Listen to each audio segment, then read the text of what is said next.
싶어서 제가 열심히 도우려고 그렇게 생각을 합니다. 성경에 보면 많은 아주 유명하고 위대한 그런 신앙의 선진들이 있습니다. 여호수아 같은 경우에 아모리 사람들하고 전쟁을 하면서 태양아 멈추어라, 달아 아얄론 골짜기에 그리할지어다.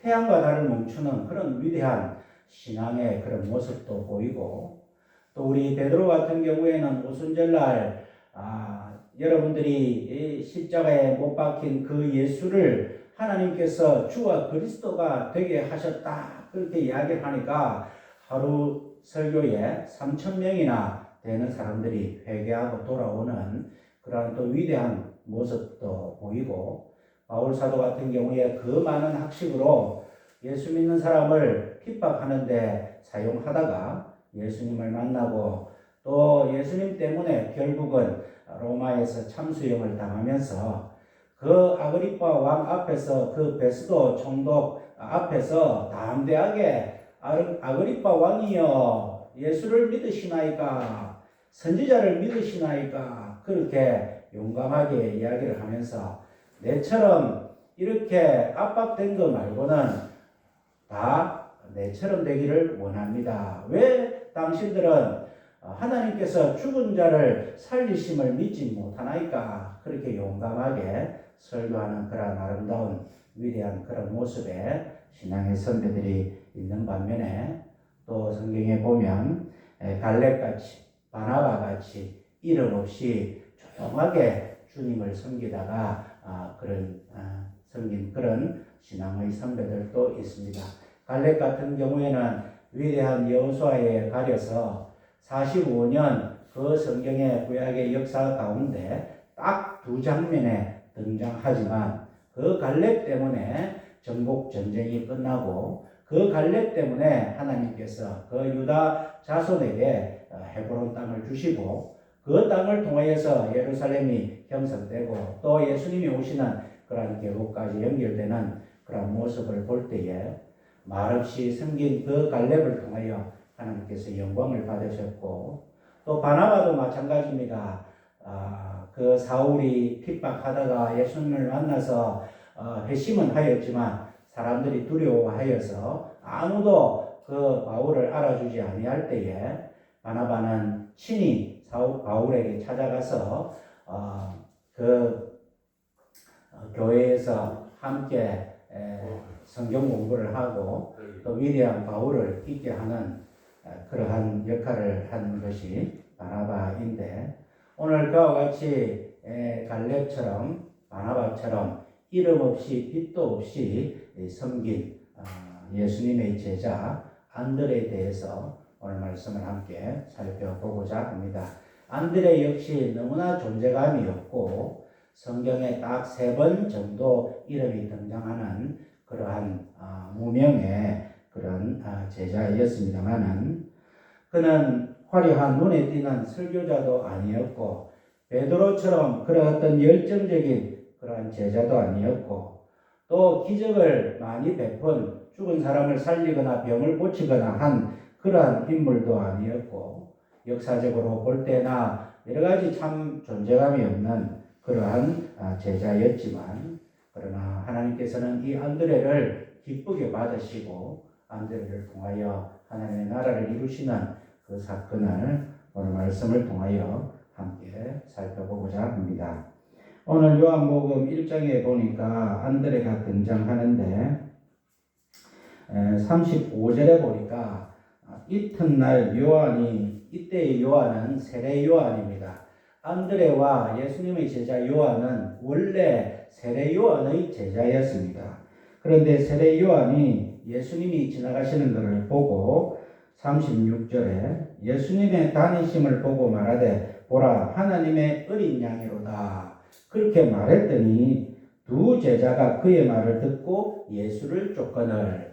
안드레와 요한이 이 세례 요한의 그 말, 보라 하나님의 어린 양이다, 앞에 보면 이 하나님의 어린 양에 대한 묘사가 세례 요한이 계속 할 때에 29절에 보면 세상 죄를 지고 가는 하나님의 어린 양이로다. 그래서 세례 요한은 예수님을 볼 때에 세상 죄를 지고 가는 하나님의 어린 양이다. 그렇게 표현을 했는데 이 안드레와 요한이 그 말을 듣는 순간 바로 예수님을 쫓았다. 그렇게 성경은 묘사를 하고 있습니다. 이 안드레의 신앙은 어떤 신앙이냐? 진리를 사모하는 사람.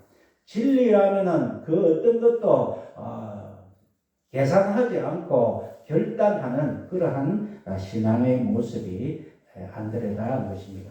뒤에 보면은 안드레가 베드로에게 전도하고 또 다른 제자들이 섬기는 과정을 볼 때에 예수님의 12 제자 중에서 제1호의 제자가 안드레다 하는 것을 우리가 말씀을 통하여 볼 수 있습니다. 안드레가 그렇게 우리가 성경적으로 주목을 받지 못하지만 예수님께서 아직 사역도 하시기 전에 안드레는 예수님의 1호 제자가 되었다 하는 것을 알게 됩니다. 안드레가 바라봤을 때 예수님이 보라 어린 양을 지고 가는 하나님의 어린 양이다 하는 말을 듣는 순간 저분이구나 해서 따라갔습니다. 그래서 따라가니까 38절에 예수님께서 무엇을 구하느냐 그렇게 질문을 합니다. 너 갑자기 왜 나를 따라오느냐 그 말이죠. 그럴 때에 안드레는 랍비여 어디 계시오니까 이 말은 예수님이 주로 활동하는 곳이 어디입니까? 예수님이 사시는 모습을 제가 보고 싶습니다. 그렇게 질문을 합니다. 그러니까 예수님께서 39절에 와 보라. 우리가 정확한 시간은 아니지만 세례 요한이 제자들에게 하나님의 어린 양을 보라 할 때가 아마 오전쯤 아니었나, 우리 시간으로 아침 9시, 10시쯤 아니었나 그렇게 생각이 듭니다. 그래서 이 안드레는 예수님께 가서 예수님 어디서 머무시고 계십니까? 예수님의 삶의 모습을 보고 싶습니다. 그렇게 했더니 예수님께서는 그럼 와 보라. 그래서 와 본 것 같습니다. 그런데 오늘 39절 말미에 보니까 이제 안드레가 결심을 했던 시간이 제 10시쯤 되었더라. 유대인들은 아침 6시를 시간의 시작으로 보니까 10시 같으면 오후 4시쯤 되었다는 것입니다. 안드레는 예수님을 만나고 한 6시간 정도 예수님의 그 하시는 말씀, 그 삶의 모습을 보고 바로 이분이구나 하는 그러한 결단을 하였다는 것입니다. 바로 진리에 대한 열정이 없으면, 진리에 대한 사모함이 없으면 이런 결정을 할 수 없는데 아직 예수님의 제자가 아무도 없을 때 안드레는 바로 이분이구나 하는 그러한 결단의 사람이 되었다는 것입니다. 우리가 진리를 사모한다는 것은 그냥 머릿속으로 믿는 것이 아닙니다. 귀로 듣는 것이 아닙니다. 내가 귀로 듣고 눈으로 보고 머릿속에서 아는 것을 바로 행동으로 결단하는 것이 참 진리를 사모하는 사람의 모습이다 할 수 있습니다. 안드레는 성경의 존재감은 없지만 그러나 하나님 보시기에 그 믿음의 결단을 보시고 하나님께서는 기뻐하셨다 하는 것입니다. 우리가 진리를 어설프게 아는 사람들은 한 가지만 보고 판단을 합니다마는 그러나 진리를 아는 사람들은 아는 것과 행동하는 것 그 두 가지가 다 진리를 아는 구원의 날개다 그렇게 여길 수 있습니다. 우리가 성경 말씀에 보면 바울 사도는 행위가 아니고 믿음으로 구원을 얻는다. 오직 의인은 믿음으로 말미암아 구원을 얻는다. 그런 말씀을 하셨습니다. 그런데 또 야고보 사도는 행함이 없는 믿음은 죽은 믿음이다. 그렇게 또 말씀을 하셨습니다. 우리가 성경을 전체로 볼 때에, 진리를 볼 때에 믿음 중요하죠. 그런데 믿음뿐만 아니라 그 믿음은 행함, 결단이 따라야 되는 온전한 믿음인데 안드레는 예수님의 가르침을 받기 전에 이미 그 믿음과 행함을 갖추는 참 진리를 사모하는 사람의 모습을 우리에게 보여주었다 하는 것을 깨달을 수 있습니다. 이것이 안드레가 진리를 사모하는 사람, 진리 앞에 그 어떤 것도 계산하지 않고 결단하는 사람, 하나님 앞에 내 것을 중요시 여기는 것이 아니라 하나님을 중요시 여기는 그러한 결단의 사람이 안드레다 하는 것을 우리가 말씀을 통하여 볼 수 있습니다. 두 번째로 이 안드레가 예수님을 만나고 제일 먼저 한 행동은 41절에 그가 먼저 자기 형제 시몬을 찾아 말하되, 시몬을 만나서 말했다는 것이 아니고 찾아서 말했다.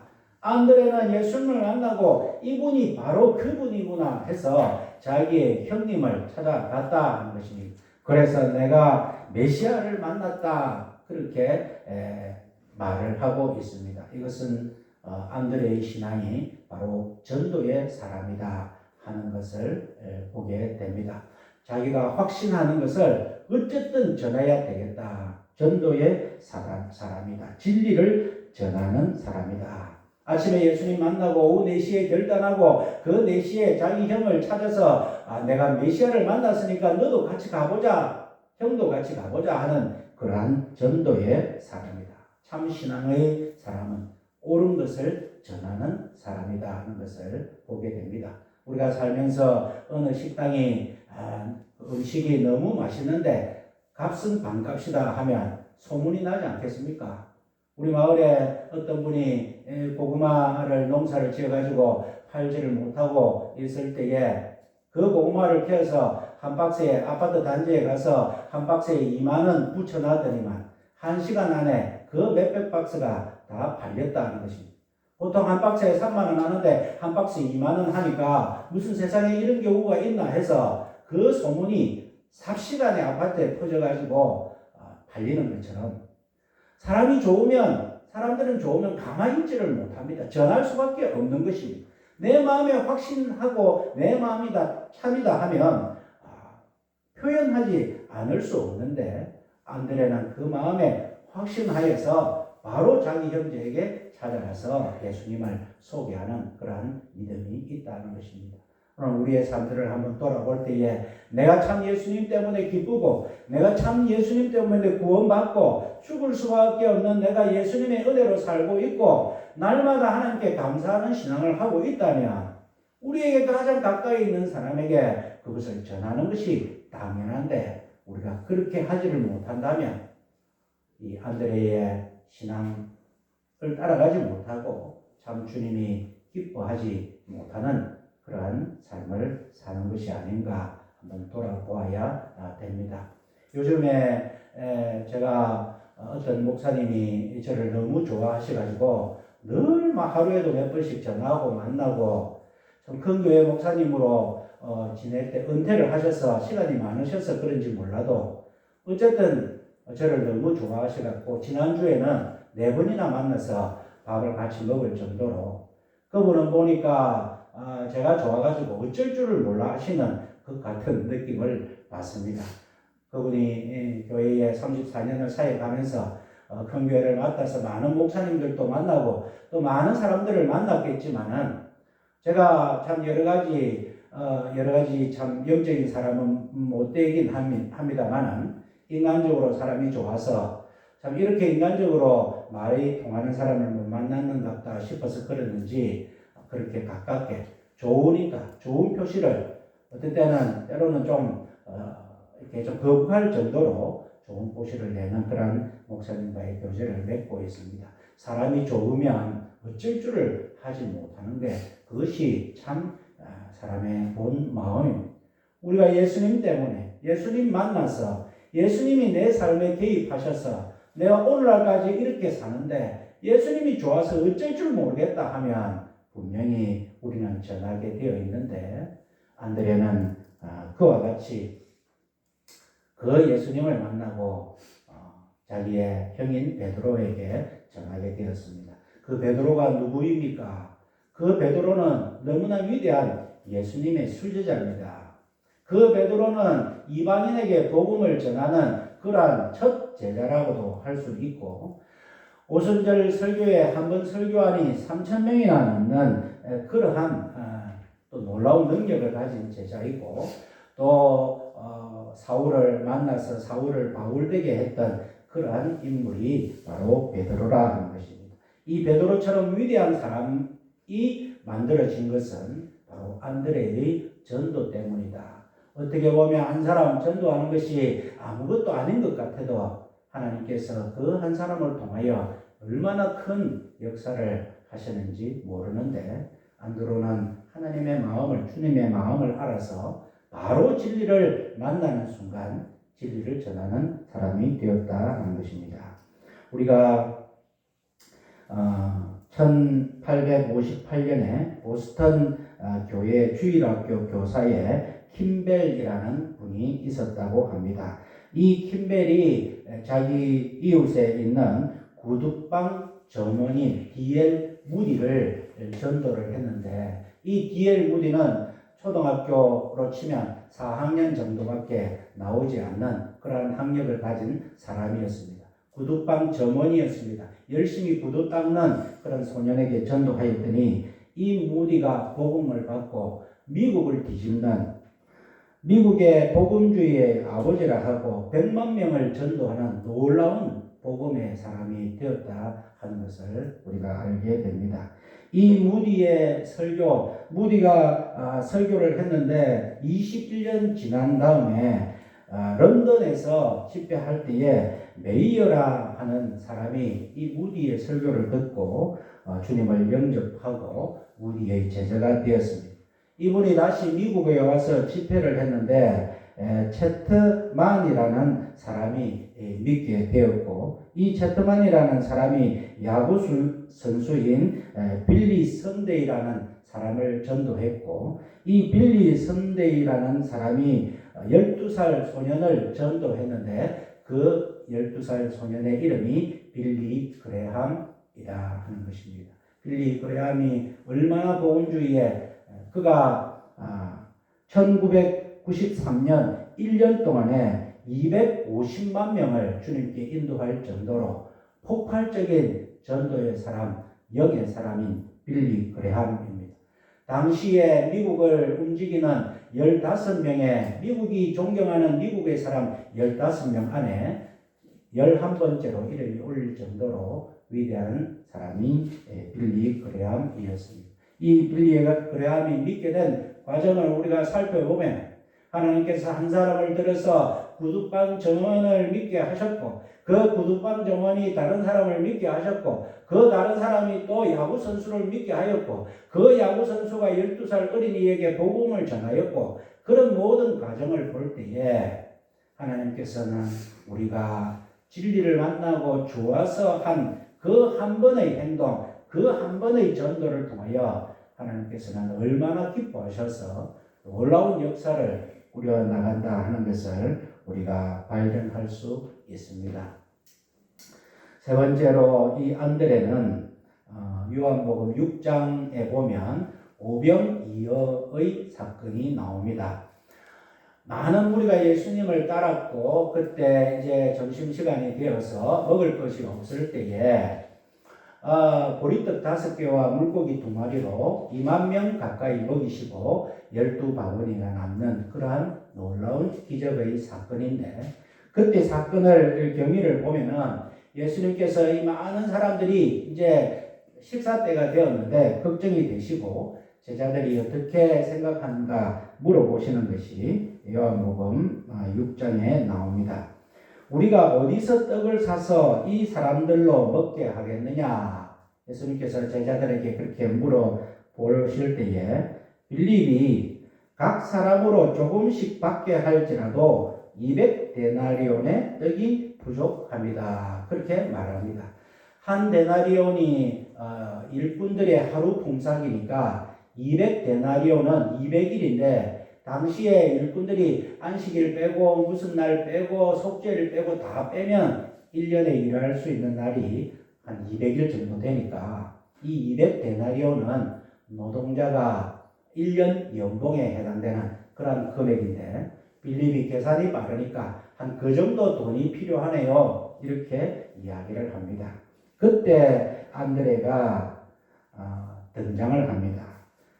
여기 한 아이가 있어 보리떡 5개와 물고기 2마리를 가졌나이다. 그러나 이것이 이 많은 사람에게 얼마나 되겠삼나이까. 그렇게 말하는 장면이 나옵니다. 예수님 어린아이를 데리고 옵니다. 이 어린아이가 자기 먹을 양식이 보리떡 5개, 물고기 2마리 이것을 가지고 어찌 한번 해보고 싶어 하네요. 예수님 이것 갖고 뭐 큰 도움이 되겠습니까마는 그래도 제가 데리고 왔습니다. 그런 신앙의 표현을 안드레가 나타냈다는 것입니다. 안드레는 작은 것을 주님께 드리지만은 주님은 이 작은 것을 통하여 얼마나 큰 역사를 하실 수 있는 분인 줄을 안드레는 믿었다 하는 것입니다. 다른 사람들은 다 계산을 합니다. 안 됩니다. 어떻게 2만 명을 먹일 수 있습니까? 안 된다고 할 때에 안드레는 작은 것으로 주님을 섬기는 그런 신앙의 모습을 드렸다는 것입니다. 이것밖에 없습니다가 아니라 이것이라도 필요하시면 드리겠습니다 하는 그러한 신앙, 하나님께서 예수님께서 기뻐하시는 신앙을 주었다 하는 것입니다. 우리가 하나님께는 작은 헌신이 필요합니다. 하나님께 뭐가 필요하겠습니까? 천지 만물을 다스리시고 생사화복을 주관하시는 분이 뭐가 필요하겠습니까? 우리의 대단한 헌신을 원하는 것이 아니라 우리의 안드레와 같이 작은 헌신. 주님, 이게 너무 작지만 이것이라도 필요하면 드릴까요? 하는 그 신앙을 통하여 하나님께서는 기뻐하셔서 예수님께서는 그 2만 명을 먹이고 12바구니나 남은 그런 기적으로 하나님께서는 보여주셨다 하는 것입니다. 신앙의 본질은 그런 것입니다. 우리가 하나님 앞에 작은 헌신, 비록 작은 것 하나로 하나님 앞에 진심으로 할 때에 하나님께서는 그것을 기뻐 받으신다. 그것을 가지고 뗄 때마다 떡이 늘어나는 그러한 역사를 보여주시는데 우리는 이 작은 헌신을 통하여 하나님 앞에 복을 받으면 그 작은 떡들이 부풀려져서 집채가는 큰 떡이 되기를 바라는 것이 우리의 신앙입니다만은 주님께서 축사하시고 보여주신 결과는 뗄 때마다 떼어지는 그런 은혜, 샘물같이 물을 퍼면 펄수록 나오는 그런 은혜, 창고에 가득 찬 것은 아니지만 우리에게 필요한 일용할 양식, 우리에게 하나님께 감사할 수 있는 그런 것으로 채워주시는 것이 하나님의 기쁨의 응답임을 우리가 깨닫고 이 안드레처럼 주님 이것밖에 없습니다가 아니라 이것이라도 드릴까요? 하는 신앙의 모습을 보일 때에 하나님께서는 기뻐하시고 예수님께서는 기뻐하시고 역사하신다는 사실을 우리가 깨닫게 됩니다. 네 번째로 안드레는 사람을 예수님께 연결하는 사람이다. 요한복음 12장에 보면 명절에 예배하러 올라온 사람 중에 헬라인 몇이 있는데 저희가 빌립에게 가서 청하여 가로되 선생님이여 우리가 예수를 배우고자 하나이다 하니 빌립이 안드레에게 가서 말하고 안드레와 빌립이 예수께 가서 여짜온대. 이런 구절이 나오고 있습니다. 이것은 무엇을 의미하느냐면 헬라인들이 예수님을 좀 만나고 싶다는 것입니다. 그래서 헬라인과 친한 빌립에게 찾아갔습니다. 우리가 예수님 좀 만나고 싶은데 만날 수 없겠느냐. 근데 빌립이 예수님을 바로 만나게 하는 것이 아니라 안드레에게 가서 이런 일이 있는데 어쩌면 좋겠습니까? 의논을 합니다. 왜 이렇게 헬라인을 예수님에게 만나는 것을 주저하느냐면 당시에 예수님께서 많은 표적과 기사를 보이니까 온 사람들이 예수님을 따라서 예수님께서는 지금 조심하고 있는 그러한 상태였습니다. 그래서 이방인들에게 복음이 전파되기보다는 예루살렘과 유대인에게 복음이 먼저 전파되어야 된다는 그러한 생각을 갖고 있을 때에 헬라인들이 만나고 싶어서 빌립은 그것을 예수님한테 바로 말할 자신이 없는데 안드레에게 말하면 되겠지. 그러니까 안드레에게 말하니까 그럼 만나면 되지. 되겠나 해서 예수님에게 나아가는 장면입니다. 이것을 볼 때에 안드레는 어떤 인물이냐. 옳다 하면 밀어붙이는 그러한 스타일의 신앙이라는 것입니다. 눈치 보지 않고 주저하지 않고 본인이 옳다고 생각하면 비록 들으면 나지는 않지만 예수님에게 연결하는 그러한 행동을 하는 사람인데, 안드레는 자기는 절대 드러내지 않으면서 사람들을 예수님에게 인도하고 예수님만 드러내게 하는 그러한 신앙의 모습을 보여주는 것이 바로 안드레의 신앙이라는 것입니다. 안드레는 성경에 3번 등장하지, 존재감 없이 등장하지만, 그러나 이 안드레의 신앙은 하나님 보시기에, 예수님 보시기에 제자 1호가 맞다는 것입니다. 그리고 바울 사도를 통하여 이방인에게 복음이 전파되기 이전에 이 헬라인들은 예수님을 만나서 복음을 믿는 그런 놀라운 결과가 일어날 정도로 예수님께서는 안드레의 신앙을 높이 사고 계시다는 것을 우리가 깨달을 수 있습니다.